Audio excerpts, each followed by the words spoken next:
So how many of you would like to have a lot more money in your lives? No, I said a lot more money in your lives. And how many would like to have a lot more happiness in your lives? And how many can stand a heck of a lot more of both in your lives? You've come to the right place. My name is T. Harv. Welcome to the Millionaire Mind, the secret psychology of wealth. The first thing I want to do is I want to acknowledge you for being here. There's a saying that says 80% of success is just what? Who can tell me? Showing up. So since I can't reach you all, I need you to do me a little favor. Simply reach around, pat both your neighbors on the back and go, congratulations for being here.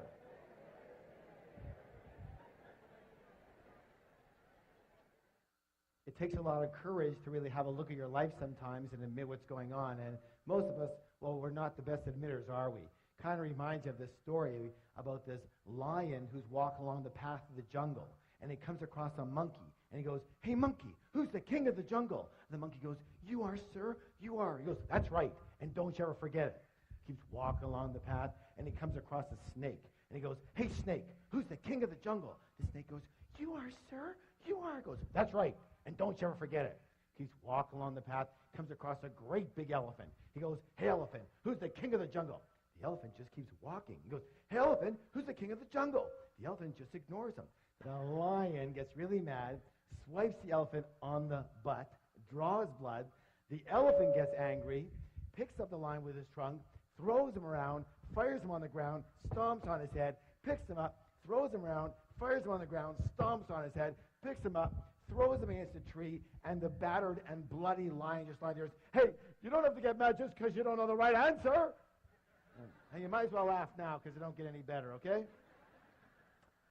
Anytime I do any training, I have 2 rules. How many rules? 2. How many rules? 2. Thank you. The first rule is really important. It says this: don't believe a word I say. Now, in all sincerity, why would I suggest that? That's right. Whose experience can I come from? Thank you. Just my experience. It doesn't make it right. It doesn't make it wrong. It doesn't make it true. And it doesn't make it false. It just makes it my experience. All I can let you know, however, is that the information and principles you're about to learn here tonight totally transformed my life and has now transformed the lives of literally thousands and thousands and thousands of other people. Is it okay if I tell you just a little bit about myself? Thank you. I guess my claim to fame is that I owned at least a dozen different businesses before I hit the age of 30. Included in one of those businesses was opening one of the first retail fitness stores in all of North America. Now, the interesting thing about that company is that I started that business with $2,000 that I borrowed on my Visa card. And from there, I was able to open 10 company-owned locations in only 2.5 years, and then sold half my company shares to a Fortune 500 company for $1.6 million. How many wouldn't mind starting with a $2,000 credit card loan and having $1.5 million in your pocket a couple years after that? Excellent. After that, I kind of semi-retired. I moved down to San Diego, and I began doing some consulting, some one-on-one consulting.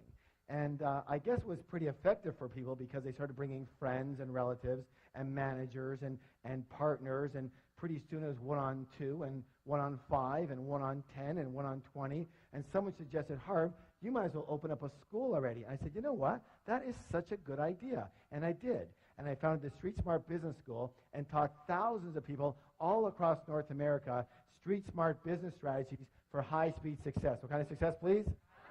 Thank you. And it was during these seminars that I noticed something. I noticed something very, very, very, very, very, very strange. Would you like to know what it was? Well, maybe I'll tell you next time, but what it was simply this, that you can actually have 2 people sitting side by side in exactly the same room. And one person would take these principles and they would skyrocket to success. But what do you think would happen to the person maybe sitting right beside them? Not a heck of a lot. And I realized right there, you can actually have the greatest tools in the world, but if you have just a tiny leak in the toolbox, we have a little problem. So I began designing programs based on the inner game. What game? Thank you. The inner game of money and success. And when we blended and combined the inner game with the outer strategies, with the outer tools, virtually everybody's results went through the roof. Does that make sense to y'all? A good example of what I'm talking about with this inner game is, how many of you notice the phenomenon that when a millionaire loses their money, they generally have it back a very short time later? True? A good example of that is, have you heard of this fellow by the name of Donald Trump? Here's this multi-billionaire who loses everything and more, and 2 years later, he's got it all back again and more. Why does this phenomenon happen? It happens because even though these people might have lost their money, they never lost their most important ingredient to their success, which was their what? Their millionaire. In Donald's case, it's his what? His billionaire mind. Do you realize that Donald Trump could never, quote unquote, just be a millionaire? Let me ask you your opinion. Are you willing? How do you think that Donald Trump would feel if his net worth was $1 million? Yeah, he'd feel poor. He'd feel broke, right? Now, listen, this is the most important thing you could ever learn. That's because Donald Trump's financial thermostat, his what? Is set for, everybody pick your finger up right here. Fingers up. Make it be with me. Billions, not millions. Most people's financial thermostat is set for, fingers up, thousands, not millions. Some people's financial thermostat is set for, fingers up, hundreds, not even thousands. And some people's financial thermostat is set for, thumbs up, below zero. They're freezing and they don't know why. Which brings us to the psychology of wealth. It's very important to realize that we live in a world of duality. A world of what? Thank you. Help me out here. In and out. Give me some examples. Black and white, hot and cold, back and forth, left and right, up and down. Excellent. Excellent. Let's take right and left. Is it possible to have a left side without a right side? Left of what? You see, they're a comparison. So just as there are outer laws to money, therefore there must be what? Excellent. You know, the fact is that most people do not reach their full potential. Most people are not successful. 80% of individuals will never become financially free in the way they would like to be financially free. And 80% of individuals will never claim to be truly, truly happy. And there's a reason. Would you like to know the reason? The reason is very simple, that most people are a little on the unconscious side. They live only on a very superficial level of life, only based in the visible world, only based in what they can see. Now, a good example I'm talking about here is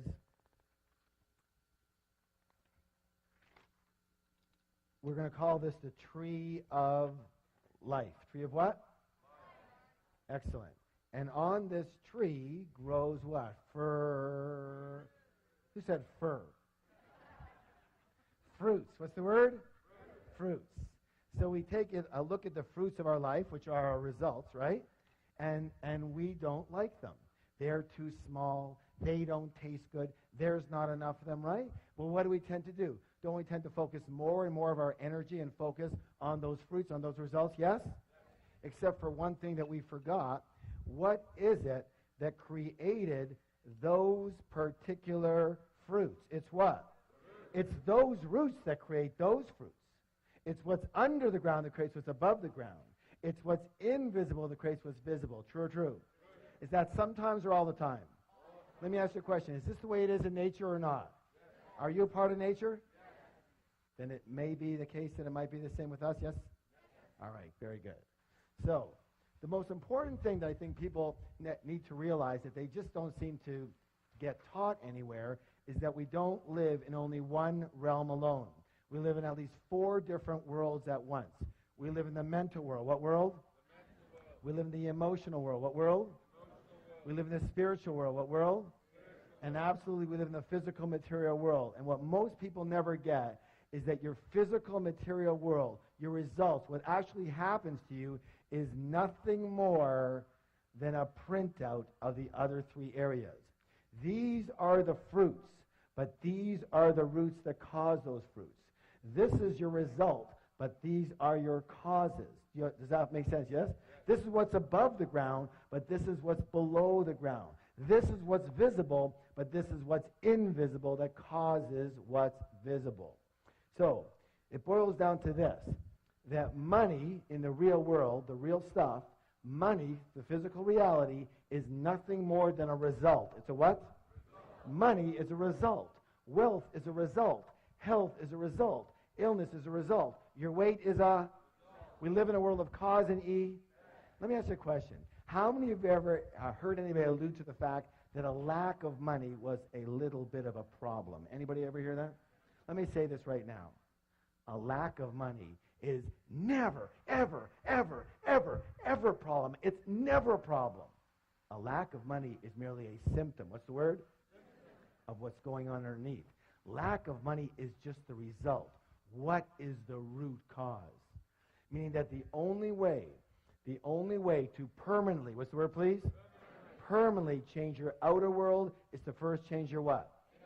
You know what? We're going to give that some energy by doing a declaration together. Who can tell what a declaration is?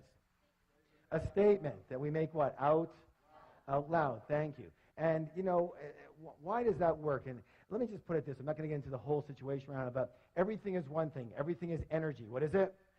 What is it? Energy. Everything is energy. And all energy travels in what? Frequencies and So when we make a statement out loud, we are sending a vibration, A, into the universe, and B, if we put our hand on our heart, on our chest, we feel the vibration of that specific statement throughout the cells of our body. Yes or yes? You know, I know for a lot of you, you're thinking, oh my God, is this ever hokey? But the way I figure is this. I'd rather be really hokey and really rich than really cool and really broke. How about you? All right, please stand up. Let's have some fun. Let's have some fun with it.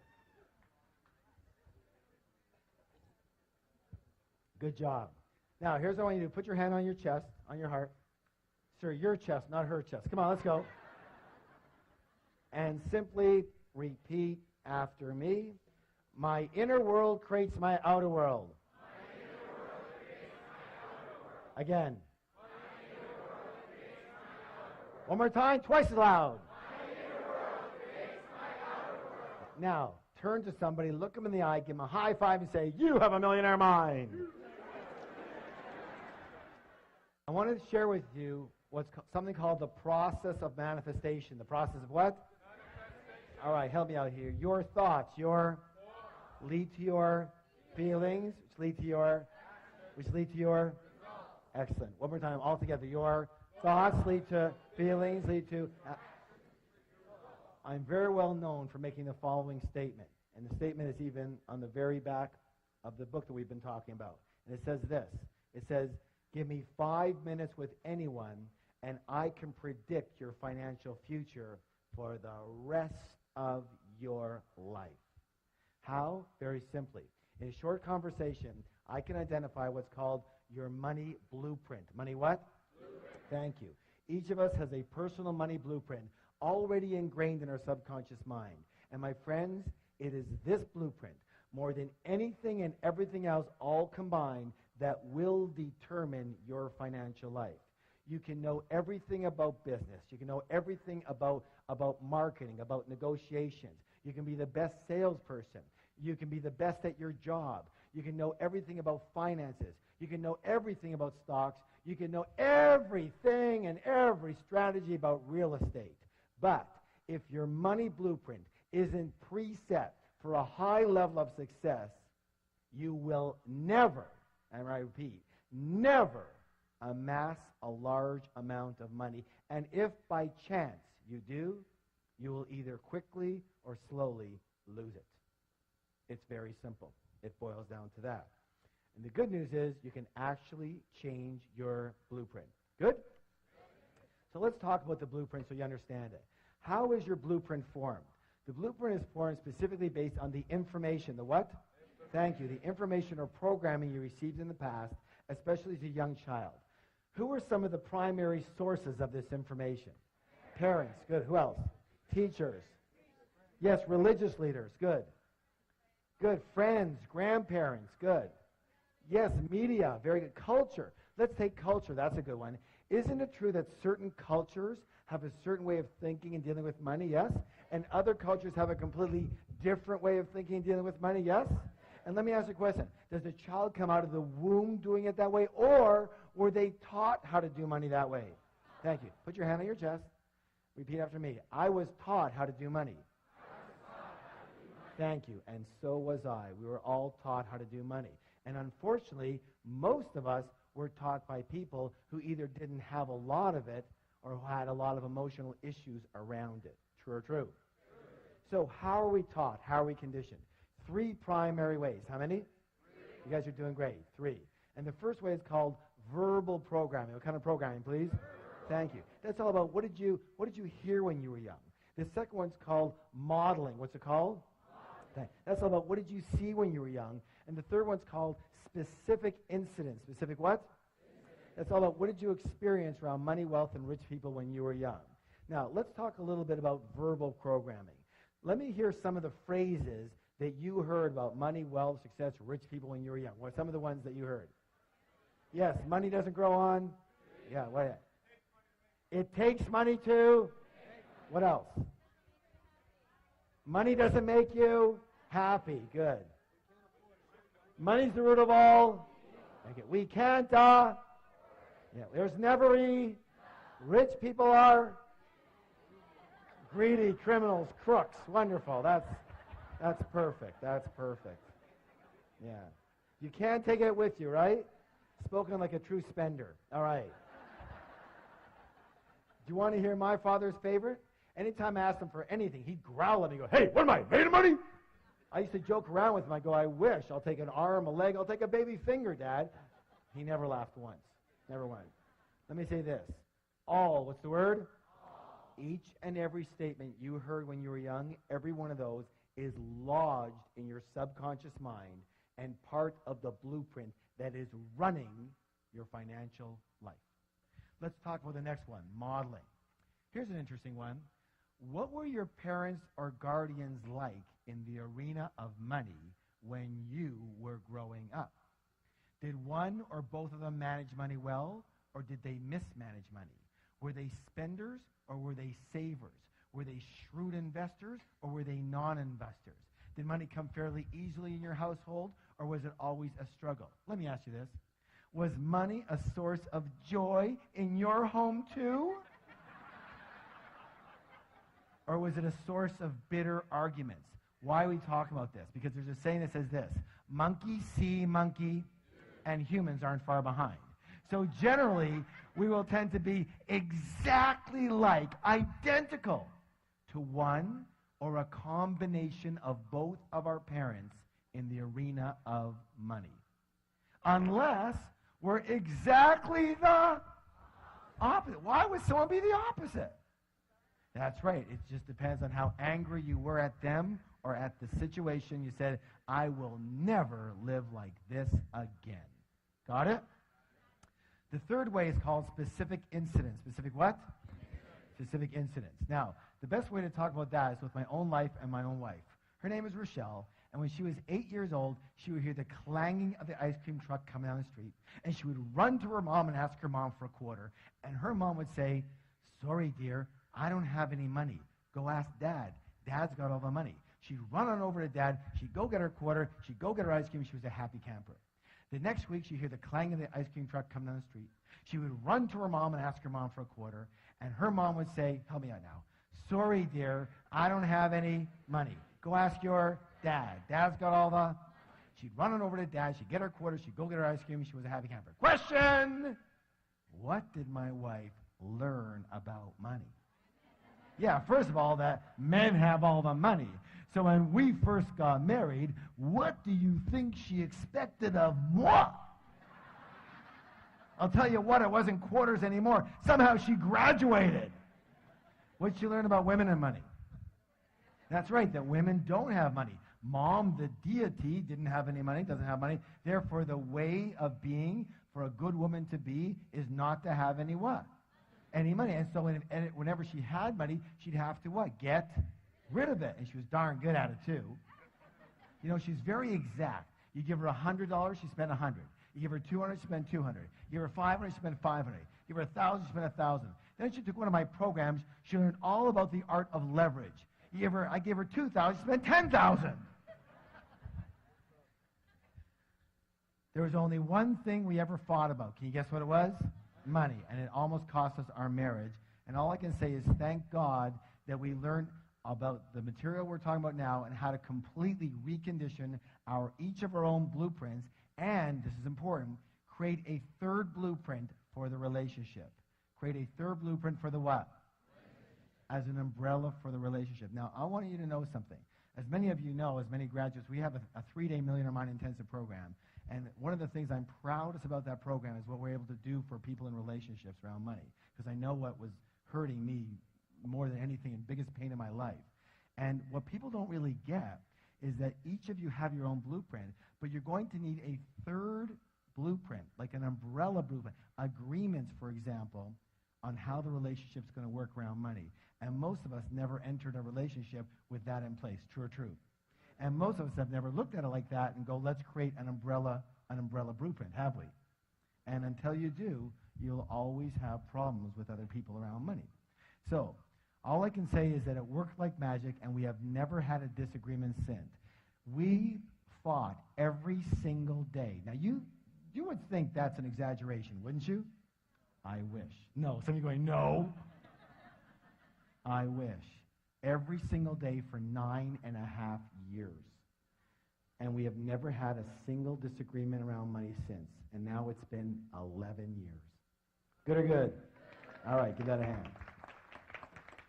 Hey, you can do better than that. Let me hear ya.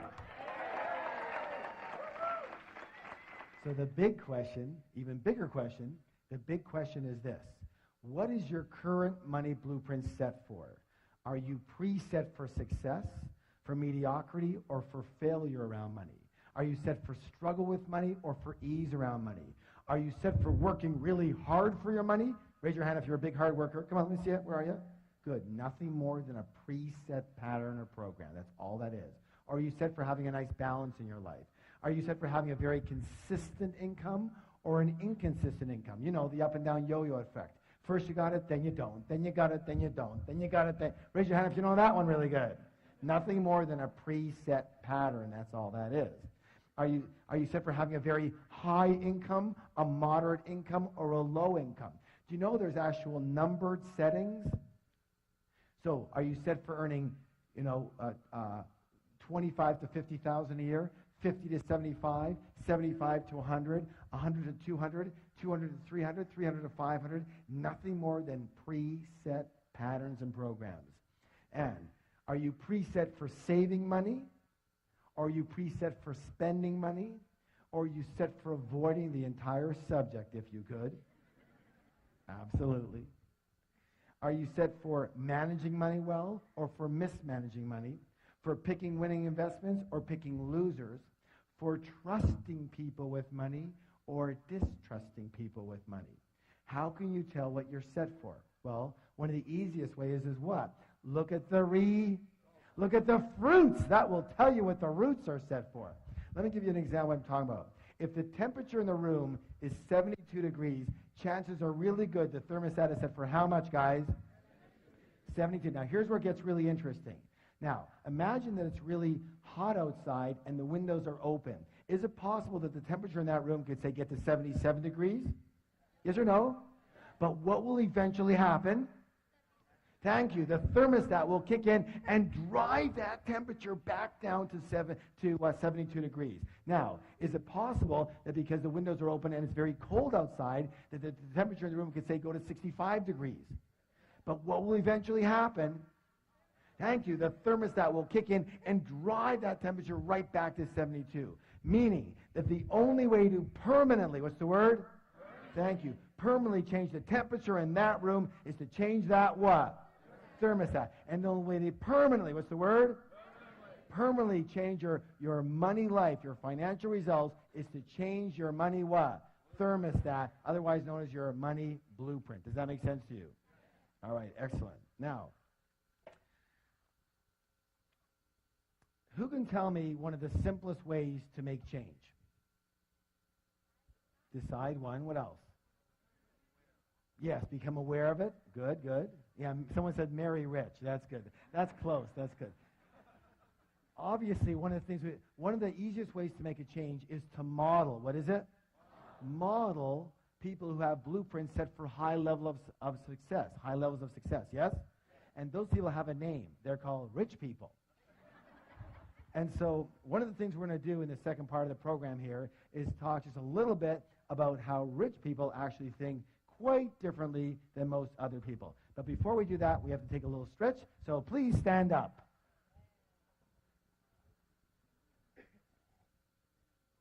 All right. Raising your arms nice and high. I want to hear a big, big groan. Let me hear you. Oh, good job. And this way. Oh, louder. And the other way. Oh, and backwards. Oh, and forward. Give somebody a double high five and say, you're awesome.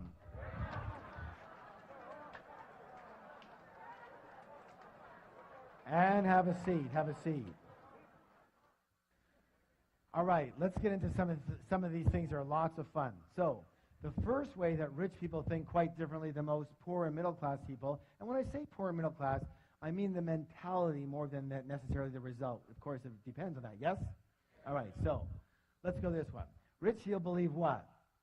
I create, one more time, twice as loud. And most poor and middle class people, what do they believe? Life happens to me, life happens to me. If you want to create real wealth, it is imperative to believe that you are at the steering wheel of your life. You have to believe that you are the one who creates your success, you are the one who creating your mediocrity, and you are the one creating any financial struggle. Consciously or unconsciously is still you.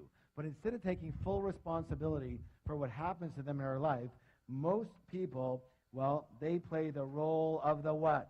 The victim. Now, you can always tell a victim because they leave 3 indelible clues. And we're going to go over these right now. But before we do, I want you to realize that I do fully understand that what we're about to talk about here has nothing to do with anyone in this particular room. But just in case you know someone who should have been here, make sure you bring them next time. Yes? All right. So the first thing they do is what? They blame. That's right. They blame the economy. They blame their type of business. They blame the stock market. They blame the real estate market. They blame the city they live in. They blame the taxes. They blame the government. They blame their employer. They blame their employees. They blame their manager. They blame customer service. They blame their partner. They blame their upline. They blame their downline. They blame their husband. They blame their wife. And, of course, everybody wants to blame their parents for something. Or the next thing they do is they do what? Thank you. They justify their situation by saying something like, well, you know, money's not that important. Let me ask you a question. If you said that your husband or your wife or your boyfriend or your girlfriend wasn't that important, would they be around for very long? I don't think so, and neither would what? You know, neither would money. And people come up to me in my major seminars all the time, and they'll walk up and they'll say something like that. They'll say, well, you know, Harv, money's not that important. And I'll go, you're broke, aren't you? And they'll go, well, right now I'm a little short. No, not right now, always. You've always been broke, yes or yes. And they go, of course they're broke. Of course they're broke. If you didn't think having a motorcycle was important, would you buy one? Would you have one? Of course not. If you don't think having a pet parrot is important, would you buy one? Would you have one? Of course not. If you don't think money's important, would you have any? Of course not. You know, you can actually dazzle your friends with this information. The next time your friend comes up to you and says something lame like that, here's what I want you to do. I want you to roll your eyes up into here and look up into the heavens and put your hands up here on your forehead and go, you're broke. And they're going to go, how did you know? And you're going to go, what else do you want to know? That'll be $50, please, and you'll have a whole new business. Of course they're broke. Let me just say this for the record. Anybody who says money is not important doesn't have any. True or true? All right, now, the third one here is absolutely imperative. What's it say, please? Complain. Let me say this right now. Complaining is the absolute worst possible thing you could do for your health or your wealth. The worst. Why? Well, one of our other programs is called the Wizard Training. What kind of training? And that's all about how do you manifest what you want with elegance and joy versus a lot of struggle. And the way to do that is using universal principles. And so you can be in alignment with the laws of nature instead of fighting against them. Does that make sense? All right. And one of those principles I'm sure you heard of, and it says this. I want you to repeat it. It says, what I focus on expands. Let me hear you. What I focus on expands. One more time. What I focus on expands. Tell somebody else, please. Excellent. Now, here it is. Let me ask you a question. When you are complaining, what are you focusing on? What's right with your life or what's wrong with your life? And since what you focus on expands, what are you now going to get more of? What's right with your life or what's wrong with your life? Absolutely, you're going to get more of what's wrong with your life. When you are complaining, you are actually attracting crap into your life. When you are complaining, you turn into this big, giant crap magnet. And have you ever heard that complainers, I mean, they usually say the same thing, say, well, of course I complain. Look how crappy my life is. And now you know better, so you can say, no, it's because you complain that your life is so crappy. Shut up and don't stand near me. So I'm going to give you some homework. Are you willing? An action plan. Now, here's what I want you to do. For 7 days, how long? No complaining. Not out here and not in here. And when you can do that for 7 days, I promise miracles will occur for you.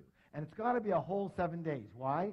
Because you still might have some, residual crap coming to you from before, right? Because crap doesn't travel at the speed of light, It travels at the speed of crap, and it's really slow. So it has to be a whole 7 days. Are you willing? All right, good job. Now, here's the thing you have to understand. Here's the secret. Are you ready for the secret? No, you're not ready. Are you ready for the secret? All right, lean forward, hands on your ears. Let's see them. Okay, here we go. Ready? There's no such thing as a really rich victim.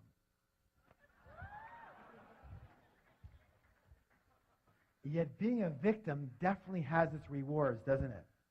What's the big reward people get out of being a victim? That's right, they get attention. Is attention important to most people? It's the most important thing to most people. Why?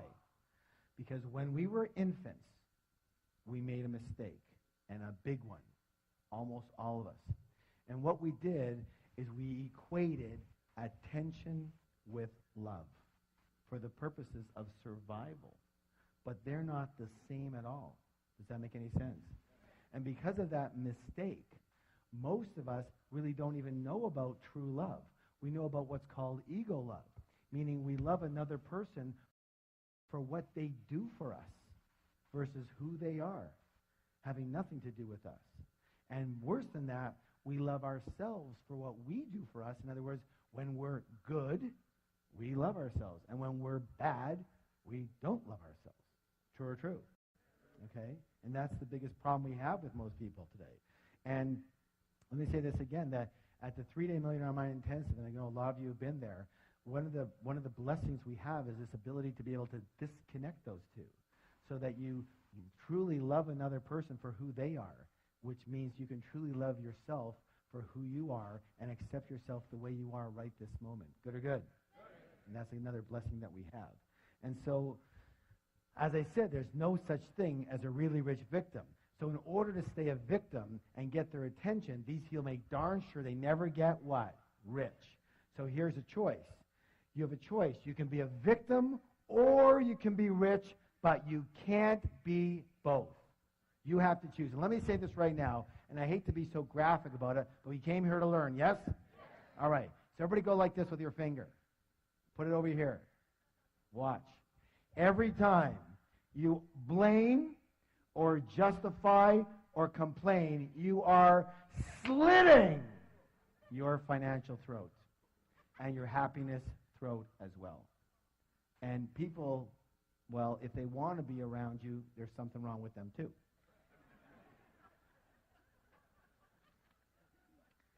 So it's time to acknowledge the fact that you create everything that's in your life. You create everything that's not in your life and everything in between. You create your wealth. You create your non-wealth. You created your exact financial situation that you're in right now. Now, that's a good thing to know, isn't it? Because if you create it, you can discreate it. And you can create something else. Yes? All right. Please stand up for the declaration. Put your hand on your heart. I create the exact level of my financial success. Again. One more time, twice as loud. Turn to somebody, look them in the eye, give them a high five, and say, you have a millionaire mind.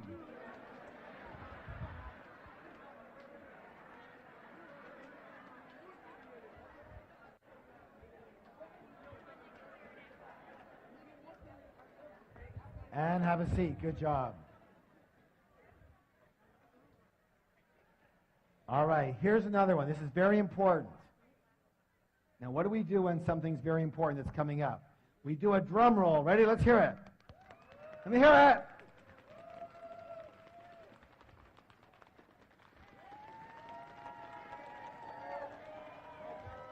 Good job.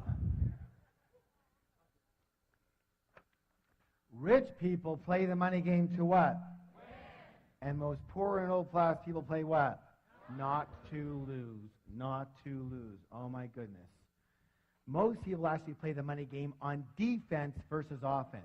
Let me ask you your opinion here. Again, in sports or any game you play strictly on defense, tell me, what are your chances of actually winning that game? How many people say pretty slim and none? And what are your chances of winning the game big? Impossible. True? And that's the way most people play the money game on defense versus offense. You know, their primary concern for a lot of people is survival and security. You know, so what is your goal? What's your objective? What's your true intention? For a lot of people, their primary intention is to have enough to pay the bills. I just want enough to pay the bills. On time would be a miracle. Or I just want to get by. Or I just want to earn a decent living. And due to the power of intention, that's exactly what you're going to get, and not a dime more. Some people know this quite well, yes? Or you have middle-class people, and middle-class people, what's their big intention? They just want to be what? Comfortable. You know, it's so important to them, we're going to write it 2 times. So there's comfortable, and then there's this word. What's this word? And we all know comfortable leads to rich, yes? Yes? Yeah, and that's not my experience. Let me say this right now, just for the record, in my experience. Comfortable and rich are planets apart. Planets apart. What you need to do and who you have to be comfortable is a whole different world than who you have to be and what you have to do to get rich. Is that clear at all? Is that really clear? I hope you get it. Because I would say that's one of the number one issues with most people sitting in the room right now. Your goal is to be comfortable. Let me say this right now. If your goal is to be comfortable, you will never get rich. Never. On the other hand, if your goal is to get rich, you're going to end up mighty comfortable. So here's the thought.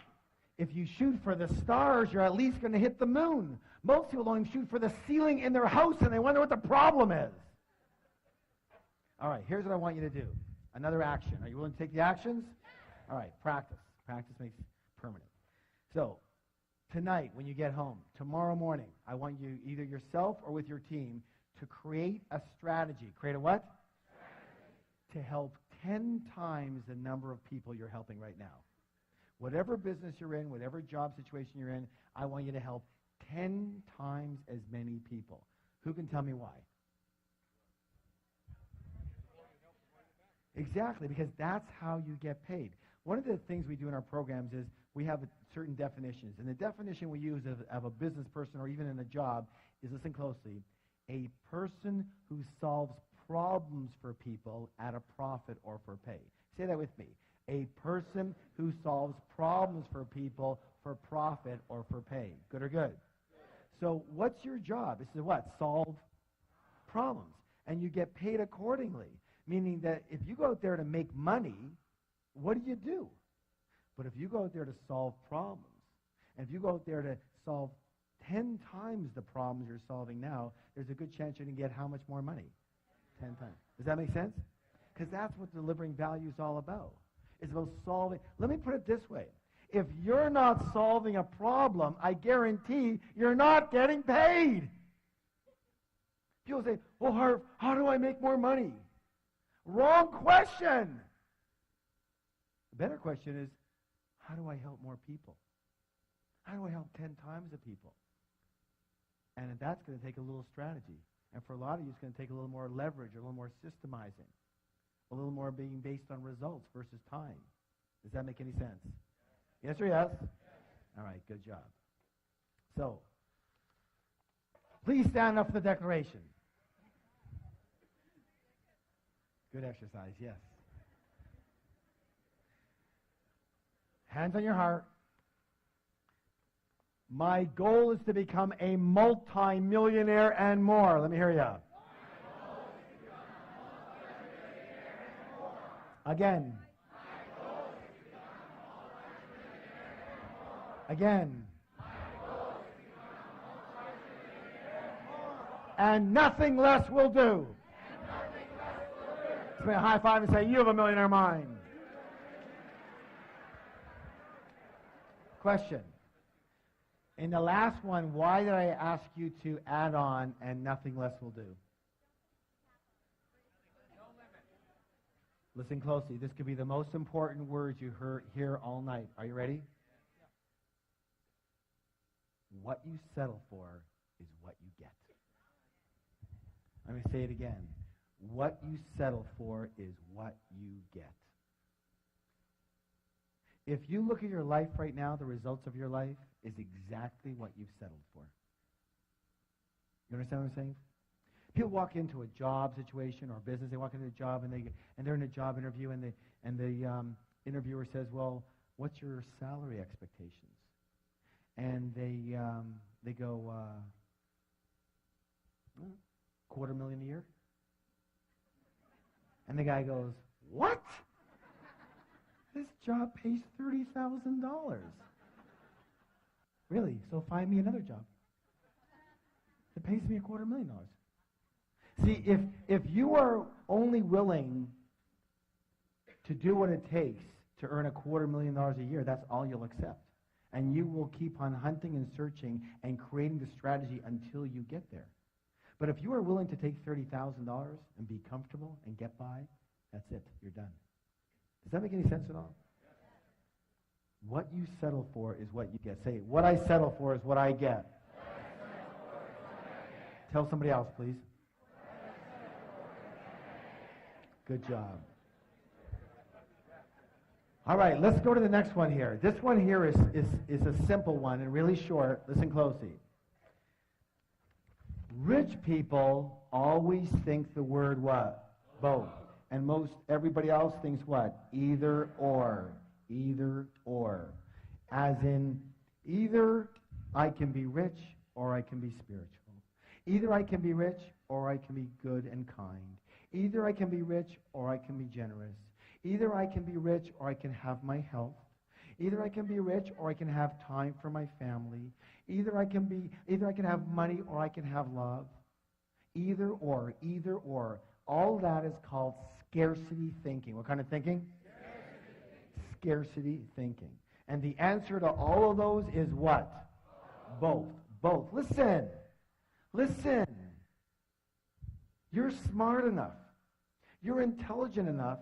And you are creative enough to create a strategy that works for you in your life. And if it's not working on day one, you readjust it until it's working on day two. The answer is what? Both. What is it? Both. Absolutely. You can be kind and generous and loving and spiritual and compassionate and really, really rich. Good or good?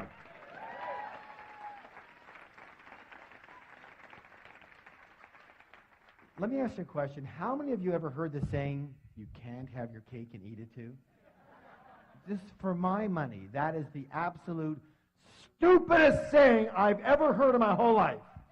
The all-time dumbest, the hall of shame, all right? You know, in my book, Secrets to the Millionaire Mind, I talk about this a little bit. And we give a lot of what's called wealth principles in the book. I want to read you this one. Rich people believe you can have your cake and eat it too. Middle-class people believe cake is too rich, so only have a little piece. Poor people don't believe they deserve cake, so they order a donut, focus on the whole, and wonder why they have nothing. Stand up for the declaration, please.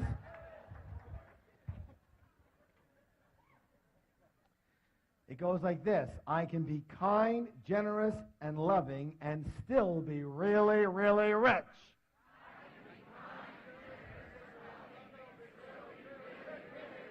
Again, I can be kind, generous, and loving and still be really, really rich. One more time. I can be kind, generous, and loving and still be really, really rich. Just my high five and say, you have a millionaire mind.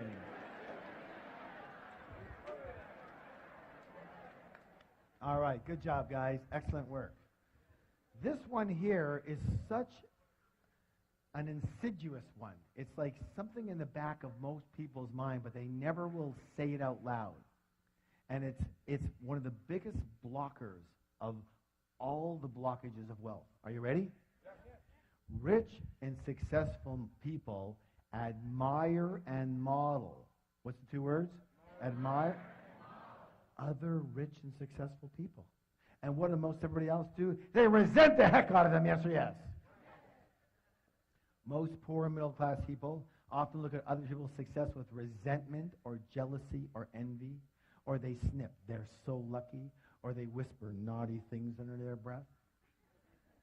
You have to realize something so simple, that if you view rich people as bad in any way, shape, or form, and you want to be a good person, then you can never be rich. You can never be rich. You can never be rich. So you have to practice. Say, I have to practice. So instead of resenting rich people, I want you to practice admiring rich people. I want you to practice blessing rich people. I want you to practice loving rich people. That way you unconsciously know that when you get rich, other people will what? They'll admire and bless and love you instead of resent the heck out of you. Much better for creating wealth. Yes or yes? Yes. You know, I want to share with you a philosophy that completely transformed my life. Are you willing to hear it? Yes. It's from the Huna philosophy. Where does Huna come from? Hawaii, thank you. And it simply says this. Bless that which you want. Say it with me. Bless that which you want. Bless that which you want. So what that means is this. If you see somebody with a beautiful home, bless that home and bless that person. If you see somebody with a beautiful car, bless that car and bless that person. If you see somebody with a beautiful family, bless that family and bless that person. If you see somebody with a beautiful, wonderful business, bless that business, bless that person. Why? Because anything that you negate, you can never have. Never. Does that make any sense? And you got to watch it. It's so quick, isn't it? It's so quick to do a little tinge of resentment, to negate them. And meanwhile, you know you can't have it after that. So, I have a little practice for you on this one. Next time you see somebody coming out of a limousine, I mean, someone who's got some money, obviously. Not some party kids with 48 people in the limo. Prom night! No, you know what I'm talking about. I want you to walk over to that person coming out of that limousine. I want you to shake their hand. And I want you to say, thank you. Thank you for being an excellent role model for me creating success. Thank you for being such an excellent role model for success. Are you willing? All right. Please stand up for the declaration. Hands on your heart. I admire rich people. I bless rich people. I love rich people. I study rich people. And I'm going to be one of those rich people too. Turn to somebody, give them a high five and say, you have a millionaire mind. You know, we're talking a lot about rich people, getting rich, being rich. And some people come up to me all the time, they go, Harv, what's with the rich thing? Like, why, are you so into that? And I say, look, I've been called a financial evangelist. And I take that as a compliment. Why? Because someone's got to be a proponent for it. Do you understand what I'm saying? Amen, right. So, but let's talk about it because it's more than just money. So let's talk about why be rich. Number one, lifestyle. What's the word? Hey, obviously that's the most obvious one for the wonderful lifestyle that can afford you and your family. It's a nicer way to live, yes or yes? But number 2 is contribution. What is it? Here's my thoughts. It says this. My feeling is this, that if you have the wherewithal to be rich, it's your duty, it's your obligation to do so. Why? So that you can help people who simply do not have that wherewithal. Does that make sense to you all? Because,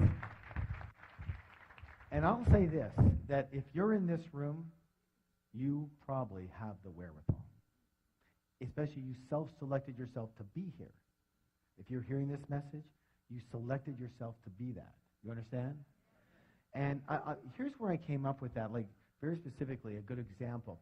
A while ago, I was reading in the newspaper about a woman in Africa, Tanzania to be exact, and she has a goiter problem. Do y'all know what a goiter problem? It's like when they have the big, thick neck, right?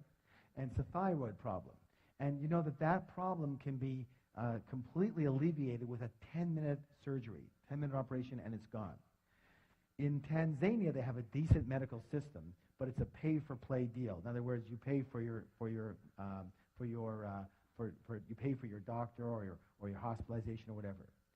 This woman with this goiter problem has, and it costs, by the way, $31 for this 10-minute operation. She has been saving for just over 5 years. 5 years, and she has $22. Twice a week she doesn't eat. She has a newborn child who's going to be another mouth to feed, so she's feeling that it's going to take her another 5 years to get the other $9. So you would think, for goodness sake, someone just send her the stupid $9. Problem. There are millions, what's the word? Millions. Of people in this situation. Millions. Not one, not two, not 10, not 10,000, and not hundreds of thousands. Millions in this situation. So how can you help them better? By being broke or being rich enough to be able to do something about it? Do you understand what I'm saying? And I get this all the time. I get people saying, well, you know, what about the environment? What about this? And what about they're taking all the oil and they're killing all the forest and all that. They. Yes, some of them are. You want to save the environment? Get rich, buy a few million acres, and save it.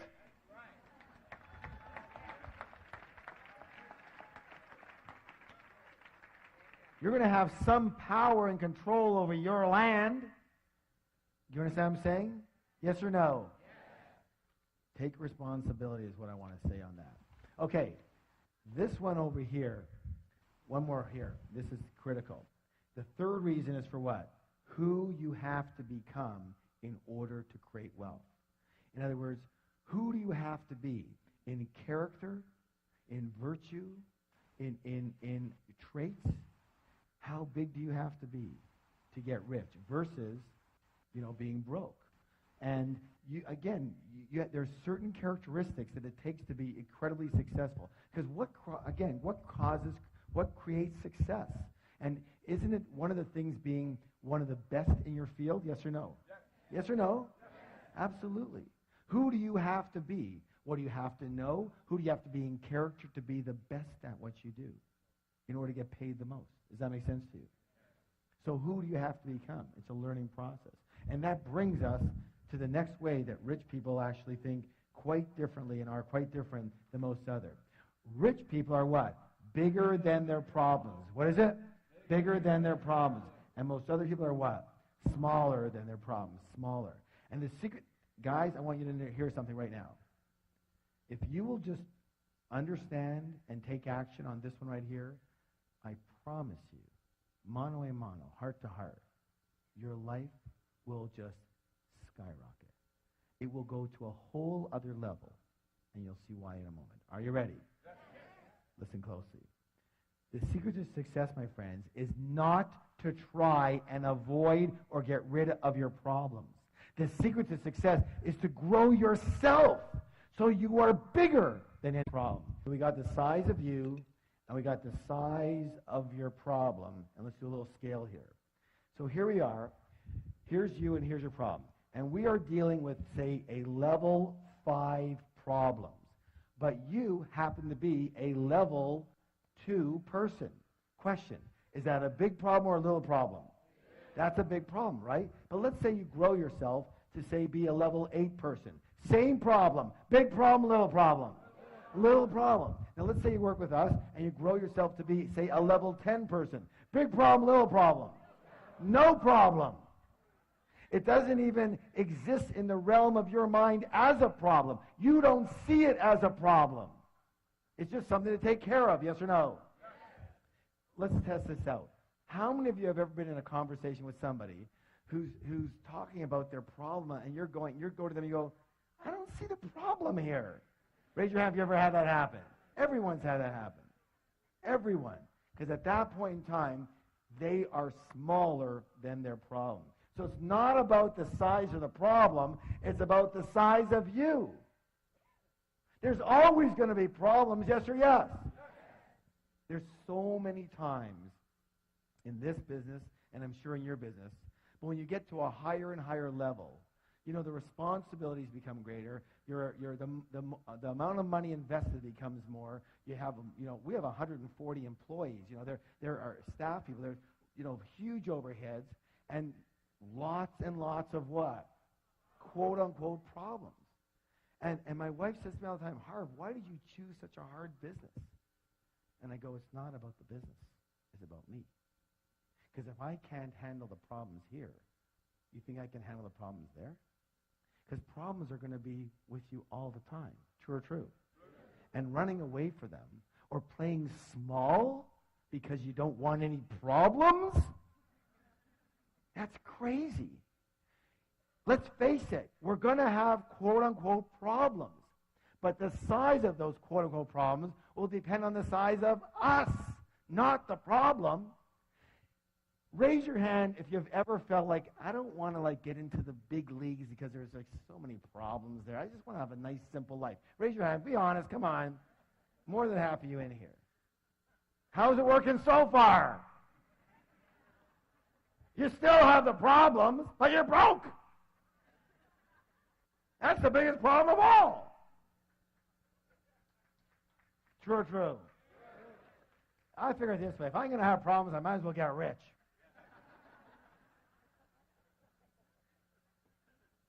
All right. So I'm going to give you a little anchor. Who knows what an anchor is? An anchor is what? A trigger so you can remember something. So here's what I want you to do. From now on, every time you look at something you perceive as a major problem in your life, here's what I want you to do. Are you ready? I want you to do this. Mini me, mini me, mini me, mini me. So you can remind yourself that if that's a big problem, you must be very small right now. And you better put your attention where it belongs. What? On the problem or on you? On you. That's right. On you. And you don't give up, and you don't get taken out, and you don't bail out, and you don't say, well, this is too hard. I want to do something different. How many have ever said something like that? How many say something like that almost every day? It's not the size of the problem.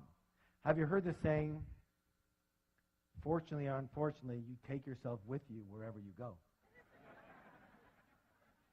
That's what my answer is to my wife. How could you choose such a hard business? It's not the business, it's moi. True or true? If it's hard, it's because I made it hard. If it's easy, because I make it easy. If it's successful, it's because I made it successful. If it's unsuccessful, it's because I made it unsuccessful. True or true? Doesn't just happen to us. So, the fact is that your wealth can only grow to the extent that you do.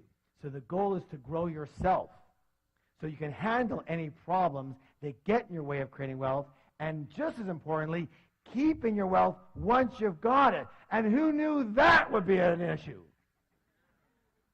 You know what? This is only reserved for certain people in this room. People who have or have had a lot of money and know that it's one complete world to make it. And it's a whole other world to keep it. True or true? That is a whole other world. And again, it's not about the it. It's about you. It's about you. And so, really, you're like a container. Say, I'm a container. And if the container is small, but the money is big, what has to happen? That's right, the money goes. The money goes. Do y'all understand that? Let me say this again. If you, the container, is small, but somehow the money is big, what has to happen? It doesn't fit. It has to go somewhere else. True or true? So you have to grow yourself so you become a big, big container so you can attract and hold money. And one of the things we do in our programs is we focus on not only growing yourself as a container, but consistently growing yourself. Because if you want raise your hand if you want your money to consistently grow. Remember, your money can only grow to the extent that you do. So if you want your money to grow, who has to grow? I do. Now you got it. Now you got it. Now you've got the root. You have to keep up with the money. Let me put it another way. Your money has kept up with you. I'll say it again. Your money has kept up with you. If your money's here, it's because you're here. Does that make any sense? If your money's here, it's because you're here. If you're here and your money's here, it's going to have to meet you. It'll always grow to the extent that you do, and always come down to the extent that you are. Raise your hand if you've ever heard stories about people who are doing really well, and then they messed up in their relationships, messed up with habits or with drugs or alcohol, and what happened to their money? Always comes down to meet them. No? Yes? Your money is at the same level you are, my friends. And that's not a derogatory thing. That's to make sure you start to focus your attention where you need to. Personally, I always looked outside of myself. Once I do this marketing thing, and once I understand this real estate, and once I do this, and once I... But it wasn't about any of those things. It was about the size of me.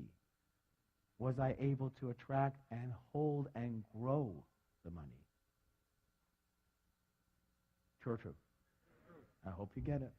Now, so, like I said, you must grow yourself to be a big container so you can attract and hold big wealth. And here's the beautiful thing about it. If you are a big container, if you are a big person, and your intention is to have wealth, a lot of money, but right now you don't have it, guess what has to happen? What has to happen? The money has to come. Why? Because it's a universal principle. And the universal principle says that the universe abhors a vacuum and will rush in to fill any space that's created for it. And if you're a big container, but you only have a little money right now, the money has to come if that's your intention. True or true? You know, it reminds me. Good. That's good news, isn't it? You keep working on you. You're on the right track. You're on the right track here. You know, my favorite plant is the Chinese bamboo plant, along with that line. Why? Because this is a very interesting plant in that you plant the seeds and you look after the first year, there's nothing there. And you look in the second year, and there's nothing there. And you look in the third year, and there's nothing there. You say, forget it. Somehow the seeds didn't take hold. I got no tree here. In the fourth year, there's nothing there.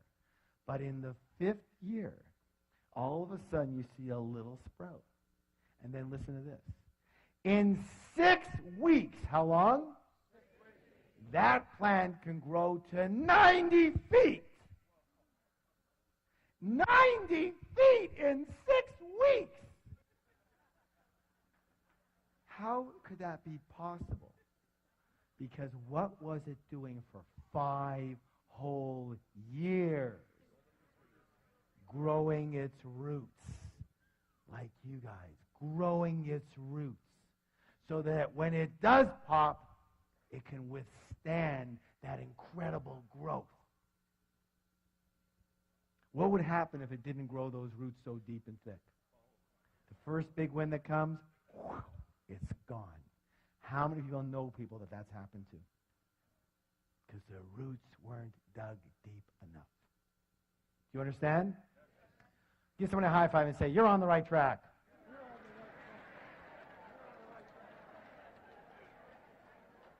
That's why it's so imperative that you keep learning and growing. Learning and what?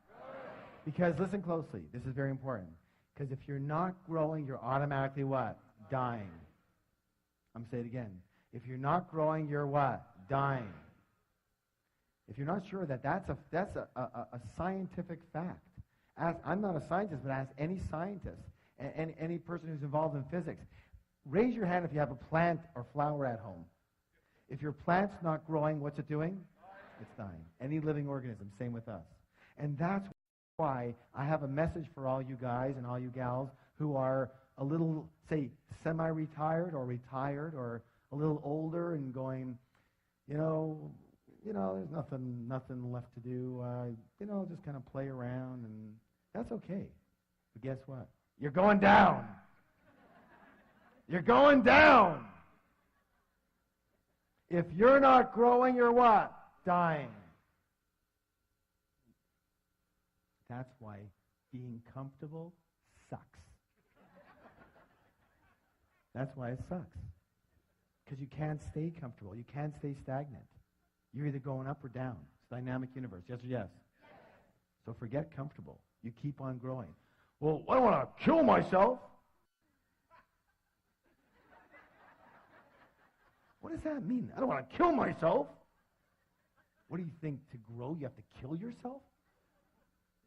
No, being comfortable and stagnant, that kills you. It's not these either-or stuff, these words. I don't want to kill myself. I'm never going to have time for anything. Well, why don't you create time for things you want to do and create time for business and create time for your family?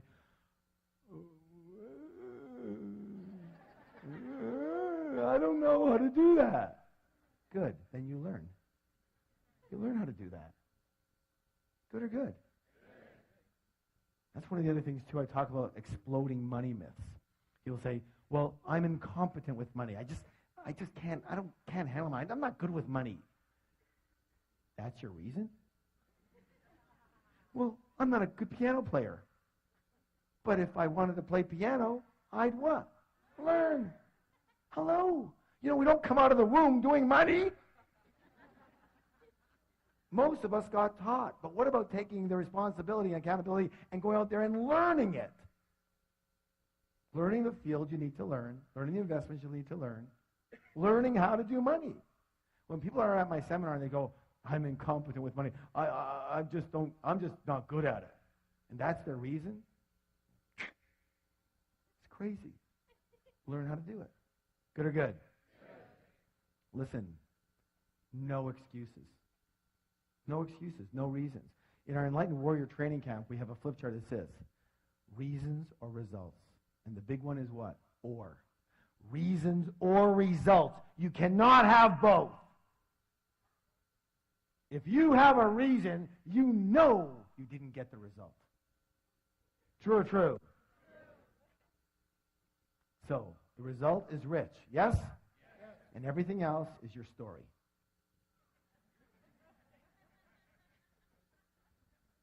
It's just not the right time now. Thanks for sharing.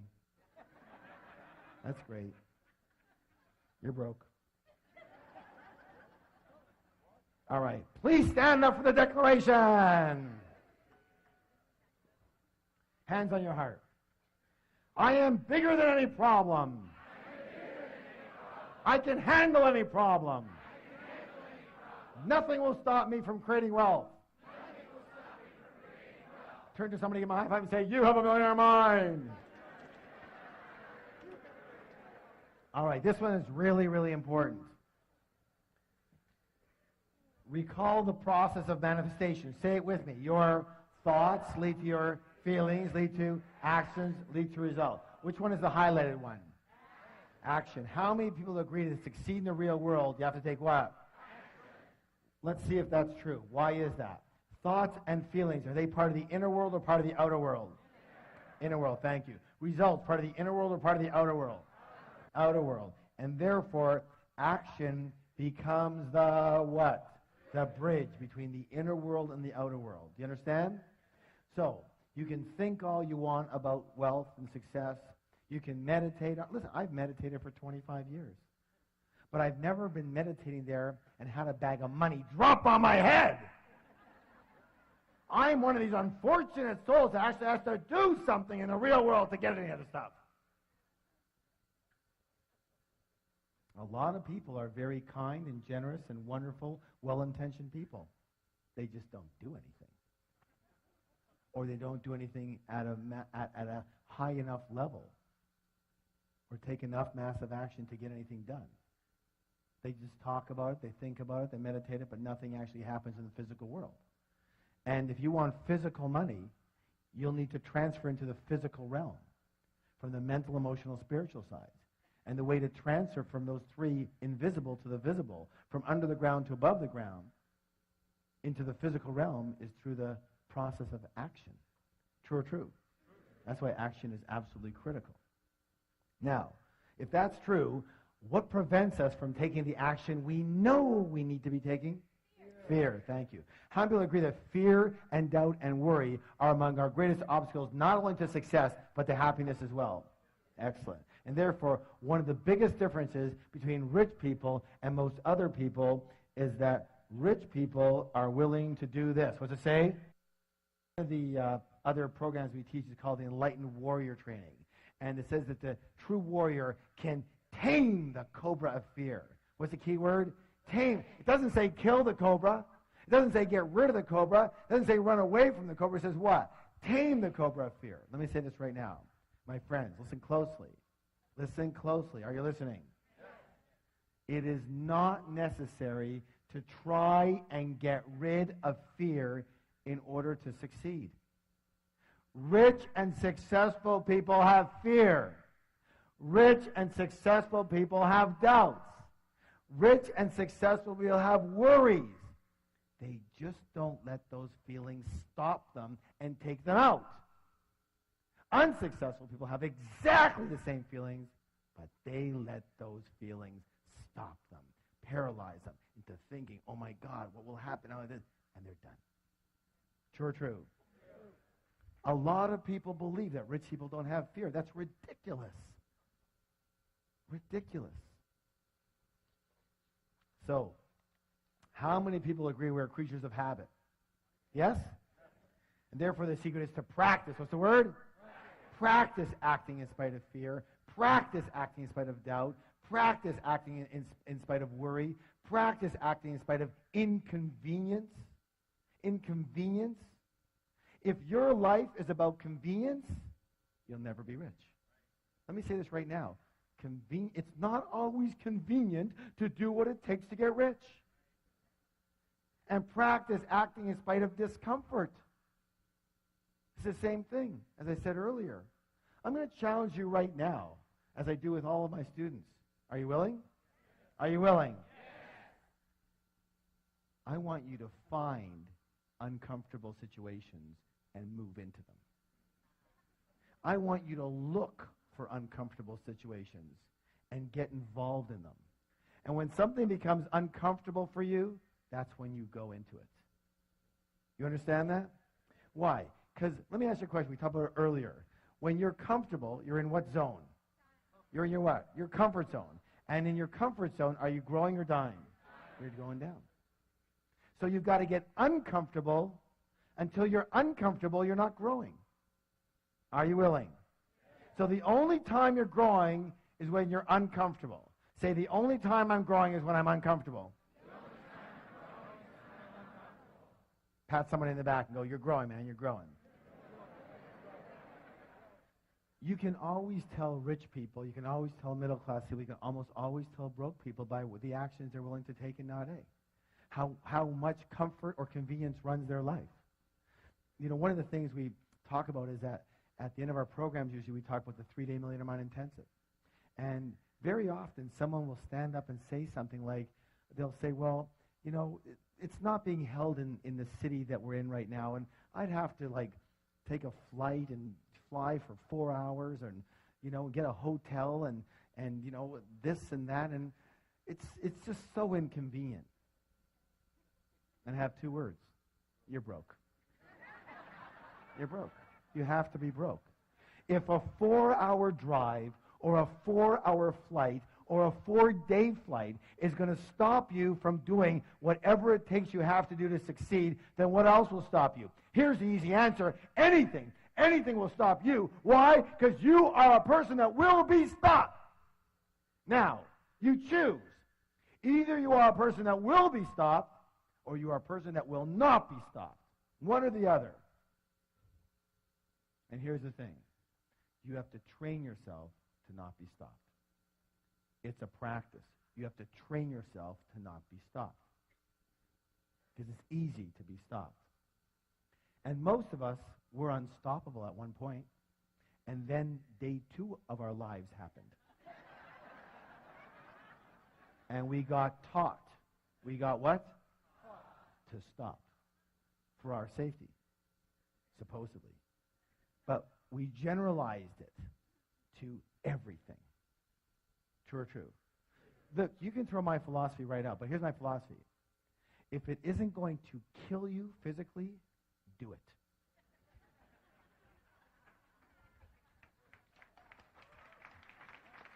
Just do it. One of the things I've been noticing lately with a lot of the rich people I've been dealing with, very rich people, is they're willing to take a shot. It's amazing. I'm a lot less risk prone than they are, but I also see where I am and where they are. Now I do pretty well, but these guys do amazing. And it's like you give them a proposal and they go, "That makes sense. That could work. Yeah, all right, let's give it a shot." And I'm going, "Well, I'm not sure it's going to work." "I know, but let's give it a shot." "Well, I'm not that sure that's going to." "I know, but let's go for it. Let's give it a shot. What's the worst that can happen? Oh, we lose a few bucks, we try another thing." "Well, okay." You understand what I'm saying? They're willing to go for it. And we, like if someone's going to get a little upset with us, no, I don't want to do that thing. Well, what if I lose what I've got? No, I don't want to do that. I'm going to keep it simple. If it's not going to kill you physically, do it. You'll be so much better off in the end than waiting for the exact right moment and time. By the way, when's the exact right moment in time? When you feel comfortable. Notice? It's got you coming and going. And so it doesn't let you be comfortable so that you can make sure it keeps you out of harm's way. Because your mind is a protective mechanism. Its job is to protect you, not to help you succeed or be happy. Did you know that? Good or good? All right, good. So, please stand up for the declaration. One more here. I act in spite of fear. I act in spite of doubt. I act in spite of worry. I act in spite of inconvenience. I act in spite of discomfort. I act in spite of anything. Turn to somebody, give them a high five and say, "You have a millionaire mind." This is a 45-pound arrow with a nice steel tip on the end of it, a wooden arrow here. And in a moment, I am going to pick one of you to come up here and break this arrow in a highly unusual way. So you all better listen very closely. Are you listening? Yes. All right, good. Everyone hold up your index finger. Excellent, good. Now, take it and press it into the soft part of your throat and push in really hard.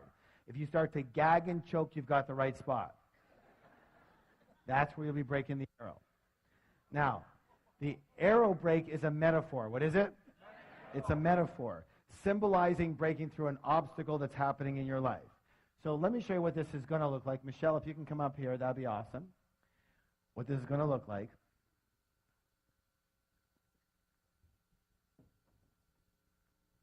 Just hold on to that for a second here. All right. So what's going to happen in a moment, just bring your hand up here for a second. What's going to happen in a moment with this person is going to be coming up here. They're going to put the back of the arrow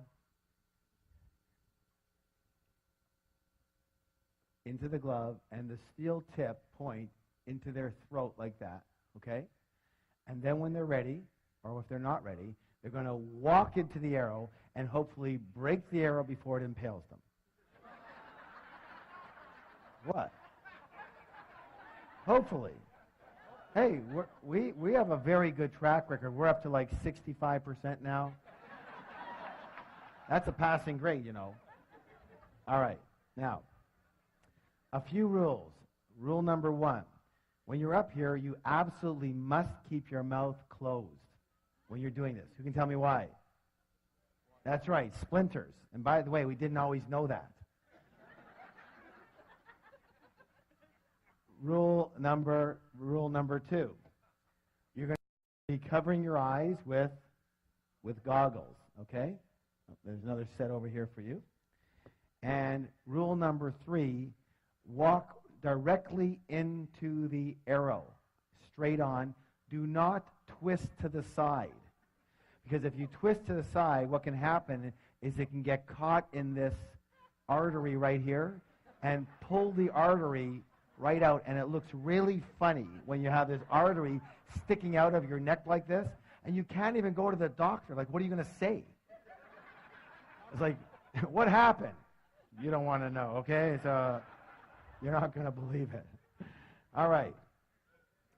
So here's how this is going to work. I'm going to show you how this works. And here's the deal. The 4th rule is massive support. What kind of support? Massive. What kind of support? Massive. That means we're all on one team, yes? So when this person breaks this, I want everybody to give them a massive standing ovation, right? Yeah. All right, good. Now, that's when the person comes here. Let's talk a little bit about, let me show you how this is going to work, all right? So I'll do a little demonstration for you. So here's the deal. If I break the arrow, if I break the arrow tonight, I want massive round of applause. Yes? If the arrow happens to break through me tonight, I want someone to pick up the phone, turn it on, and call 911. Yes? All right. Are you ready? All right. Things are sharper than they used to be. No wonder I don't do this anymore.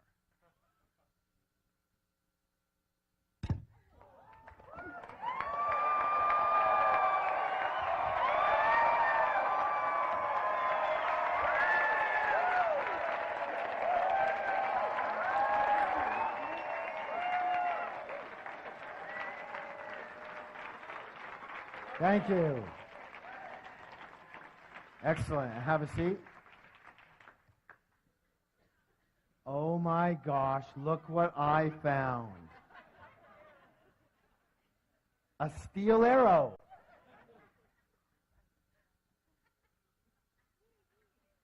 This one's like so nervous she's scratching herself. I like the people who throw their pencils down to look for them so that I can't see them.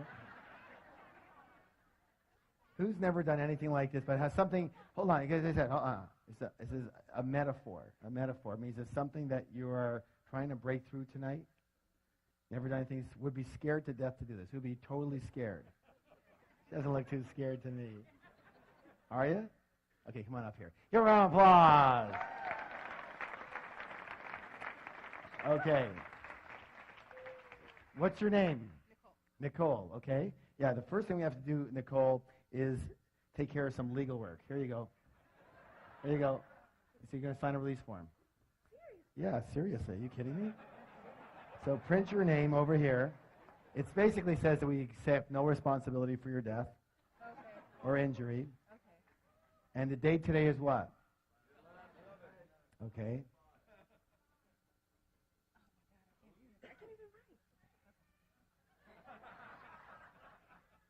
You had a nice neck. And just sign your name over here. And are you here with somebody? Okay, so your mom is here, okay. And she let you come up here? She doesn't know? Yeah. Put your phone number there. And again, unfortunately now, because of some recent situations, you have to put an emergency contact here.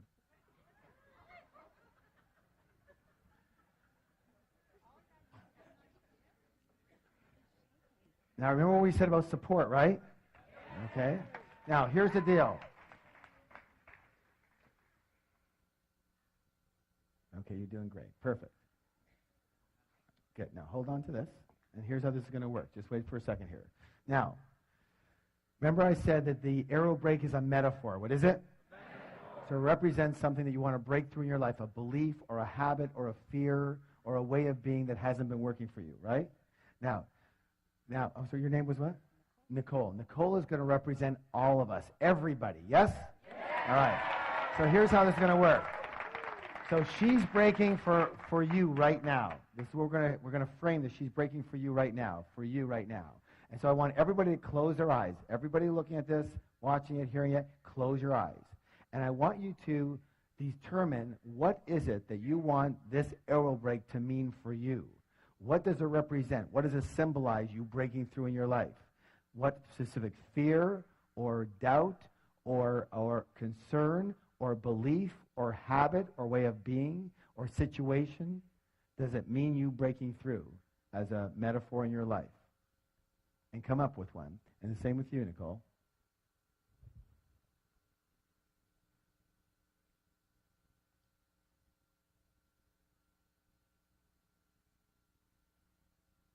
Okay. Please open your eyes. And let's hear from Nicole. What was it here for you?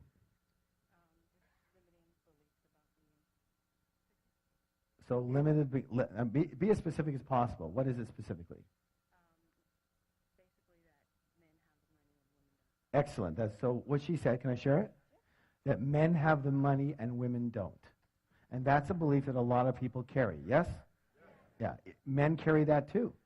That's why they handle money in certain ways. True or true? And many, many women grew up with that belief. Yes? It's very hard to break that belief, but we're going to break it right now. So here's the belief that men have the money and women don't. Got it? Now, unfortunately, we're going to have to turn this around this way. All right, put that on your eyes. And don't go until I tell you to. Michelle's going to be holding for you. All right. And so what I'd like you to do is, Nicole, stand over here. That's it. Move right this way. Come towards her a bit this way. Okay, good. Now, come on closer over here. Okay, now don't go until I ask you to. And then put 1 foot forward, 1 foot back a bit. That's it. You're going to be walking straight in when I tell you to go. And keep your shoulders square, okay? Now, don't go yet. How does that feel? How does it feel? Is it comfortable or uncomfortable? Uncomfortable. Very uncomfortable. Good. You ain't felt nothing yet. Wait till that thing goes in. Okay, hold on. Here's the deal. Here's it. See, are you sure it's in the right place? You're a perfectionist? No. Yeah, you are, aren't you? Yeah, it's got to be perfect, right? No, it's not. But that doesn't matter. Here's the deal. Whatever your mind is telling you right now, just let your mind chatter. It's okay. But don't believe it. Because you saw me do it. It's doable. And if anybody can do it, you can do it. Say, I can do it. I can do it. So, this is a steel rod. What's your throat? Steel rod. What is it? This is a toothpick. What's this? Toothpick. So in a moment, you're just going to look at Michelle. You're going to go give her a hug. You're going to forget this even exists. You're just going to walk right into it and don't even think about it. You guys ready? Yeah. Ready, go. Hard. Yeah!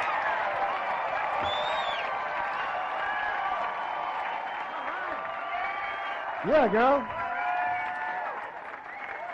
Hold those up. Hold those up. Hold it up.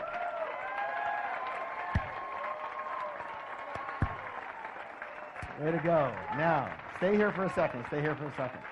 Look at that. Now, okay, go ahead. Now, question. Was that harder or easier than you thought it was going to be? Yeah, the actual act was easier than what she thought it was going to be. Yes? All right. Give her a round of applause. Thank you so much.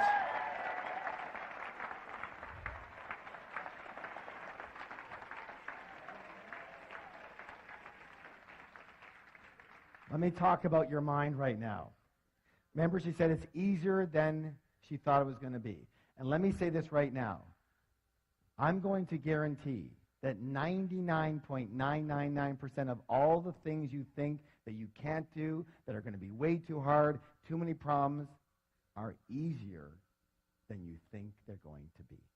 Raise your hand if that's ever happened for you, where your mind has made something up to be, oh my God, and then when you did it, it was like, what was the big deal about? True or true? Let's talk about that. Let's listen closely. Your mind is the greatest soap opera scriptwriter in history. It makes up incredible stories, usually based in dramas and disasters, of things that never happened and things that never will. Mark Twain said it best. He said, I've had thousands and thousands of problems in my life, most of which never actually happened. It's very important. One of the most important things you can ever understand, is that you are not your mind. Say, I'm not my mind. You are much bigger and greater than just your mind. Your mind is a part of you, like your hand is a part of you. Your hand isn't you, but it's a part of you. You wouldn't introduce yourself as your hand, would you? Hi, I'm my hand. What if you had a hand that was much like your mind? It was scattered all over the place.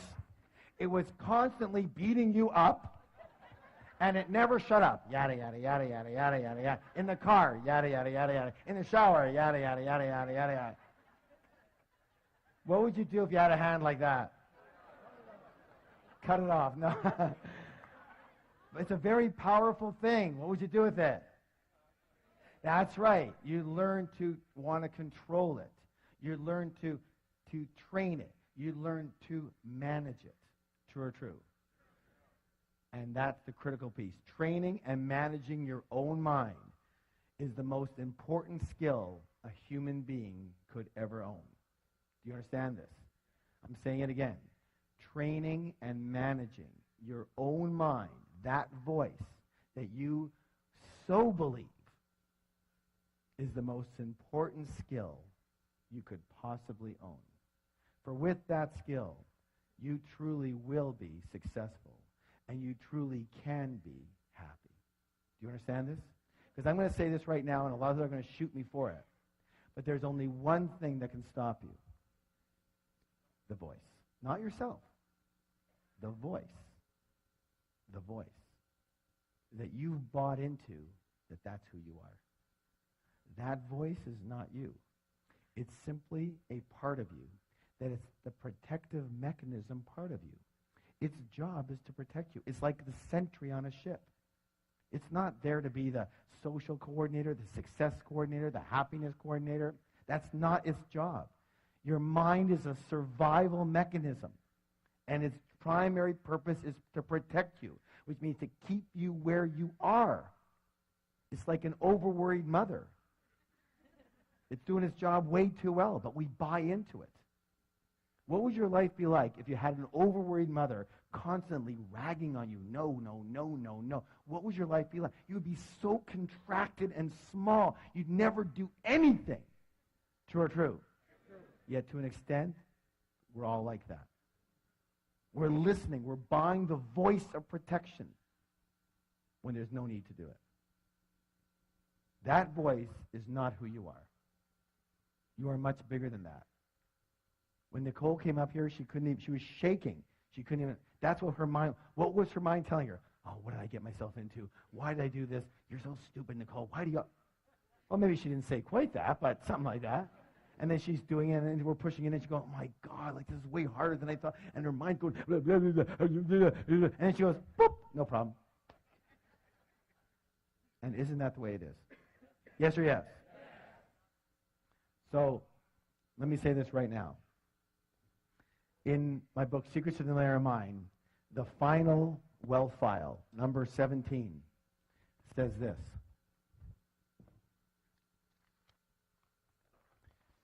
Rich people are willing to what? Learn and grow. And most poor and middle-class people think they what? Already know. They already know. Let me say this right now. I'm going to complete with one of my famous sayings. And the saying is this. You can learn to do anything. You can learn to succeed. Every master was once a disaster. I'll say it again. Say it with me. Every master was once a disaster. Everybody who's great at something today was once terrible at it. So it doesn't matter where you're starting from. You understand what I'm saying? Everybody starts somewhere. Some start here, some start here, some start over there. Everyone's got some type of ailments, handicaps, problems. Even if you don't have a problem, your mind will tell you you do. I had a woman the other day come up to me and say, I don't know what it is. It's just, I get to a certain level, and there's always a situation that comes up. Something always happens, and it screws me up. What is it? I said, if you look in the mirror, you'll find it. It is so easy to determine people's obstacles because there's only one of them right there. The voice in your head that stops you, tells you no, gives you doubt, and suffocates your life. And my blessing and my promise to you is if you challenge that voice and stop believing everything it tells you and just go for it anyways, in spite of fear, in spite of it chattering, you will soar to a level you have never experienced before in your life. So how many of you realize that your mind is a very powerful force? It can work for you or it can work what? Against you. The rule is really simple. If you are earning less than $50,000 a year and you want to earn $100,000 or more, you're going to have to change your money blueprint. Money what? Blueprint. If you're earning $100,000, you want to earn $200,000, you have to change your money what? Blueprint. If you want to go from $200,000 to $500,000, you have to change your money what? Blueprint. If you're earning good money but you're not managing it well, you have to change your money what? If your income is inconsistent, you have to change your money what? Excellent. Good. If you work way too hard and you want to be able to earn as much money or more with more balance, you have to change your money what? Blueprint.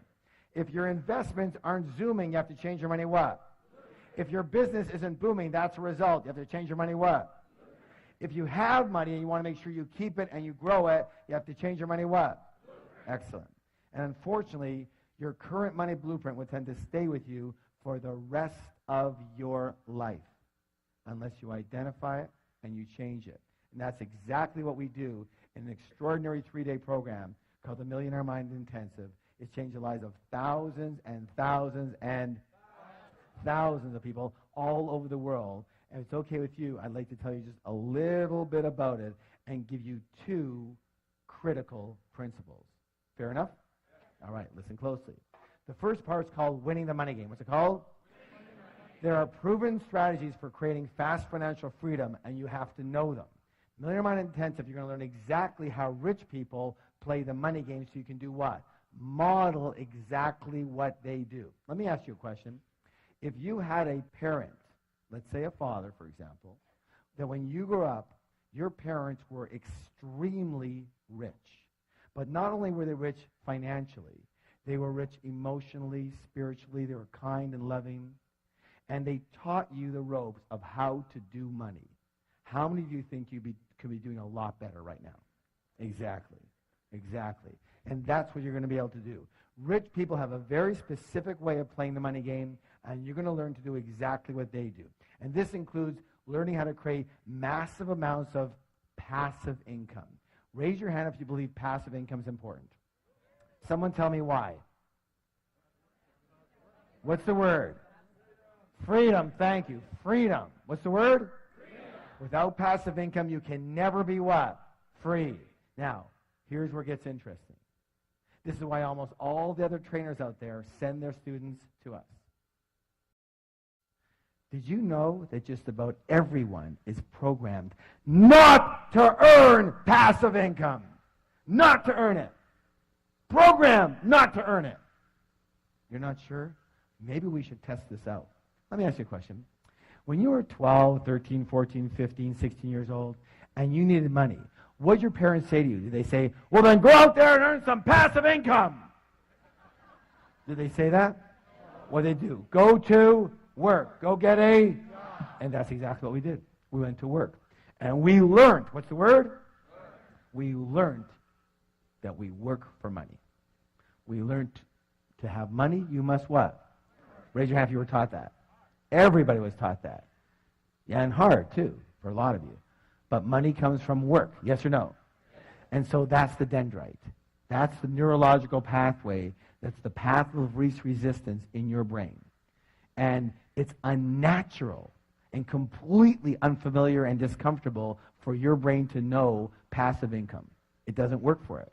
And so what happens is either people don't start in that arena, or if they do start, they get a little ways and then they sabotage themselves to go right back to 72 degrees. What the thermostat is set for, which is working for money. Do you understand that? Let me say this right now. Familiar Mind Intensive, when you walk out of there, you will be reconditioned so that passive income is your path of least resistance. It will be the primary way that you prefer, believe, and act in accordance with creating money. Good or good? It'll be a natural thing for you. Good? Now, let me say this also. You're also going to learn the world's easiest money management method. Managing your money is another critical difference between rich people and poor and middle class people. I'm going to tell you a story that can change your life. Are you willing? Yes. Are you willing? Yes. Imagine you're with a 5-year-old child. You're walking down the street. You come across an ice cream store. And you go into the store and get the child a single scoop of ice cream on a cone because they don't have any cups. The child is only 5 years old. They have very little hands. They're kind of wobbly. And as they walk out the door, it jostles them, and the ice cream falls out of the cone onto the ground. Being the kind and generous person that you are, what do? You walk back into the store, and just as you're about to order another scoop of ice cream, the child sees the poster on the wall of the triple scooper. And they go, I want that triple scoop. And now, being the kind and generous person that you are, do you now get them the triple scoop or not? No, of course not. Why would you set them up to fail? They couldn't even handle one scoop. What, are you going to load them down with 3 scoops now? Let me say this right now, my friends. We live in a loving and supportive universe. The universe wants you to win. It wants to support you. But it has the same rule. And the rule is simply this. And I'm going to nail half of you right now as to why you're not doing better with your money. It's simple. Until you show you can handle what you've already got, you won't get any more. Most people are walking around with 1 or 2 scoops dripping all over the place. It's a complete mess. And they're going, give me more, give me more. And the universe is going, why? I gave you more. Look what you did with it. Some of you are laughing nervously. Let me say this right now. You're going to learn the simplest, easiest, most effective way to handle money that you've ever seen in your life. A 5-year-old can do it, and 5-year-olds do it. And when you start handling your money like this, when you simply show whatever you believe in, whatever universal power, whatever yourself, your inner self, whatever you want to show, when you simply show that you can handle what you've already got, even if it's just $1, you watch. And I don't use this word lightly, but you watch as miracles occur for you. Things you could have never dreamed of, things you could have never planned of. They just start happening for you. Why? Simple. When the child can hold a single scoop, you are very willing to get him another scoop. True or true? True or true? How many of you got a big hit out of that one right there? Okay? You need to start handling your money in a very easy and effective way. Now, in short, you're going to learn a step-by-step method for winning the money game so that you never have to work again unless you choose to. Raise your hand if you'd like to have that choice. Raise your hand if you'd like to have the choice a lot sooner than later. Then we'll see you there. Now, part 2 is the inner game, conditioning yourself for natural and automatic success. And in this section, listen to this, we actually identify your current money blueprint. And using several extremely high-impact processes, we actually change your blueprint right on the spot, right there, right on site, right on the premises, right that weekend. We don't teach you how to change your blueprint and send you home to change it. Why? Because you won't. Why? Because we're creatures of what? Habit. Now, here's the thing. Did you know that there's 2 kinds of habits? How many? How many? There's doing habits, but just as importantly, my friends, there's not doing habits. And everything you're in the habit of, everything that you're not doing right now, everything that you're not doing right now, you are in the habit of not doing it. So we can send you home with anything, but you're not going to what? Do it. So we don't wait for you to go home. We do it right there on the spot. You walk in with one blueprint, you walk out with another one set for automatic and natural success.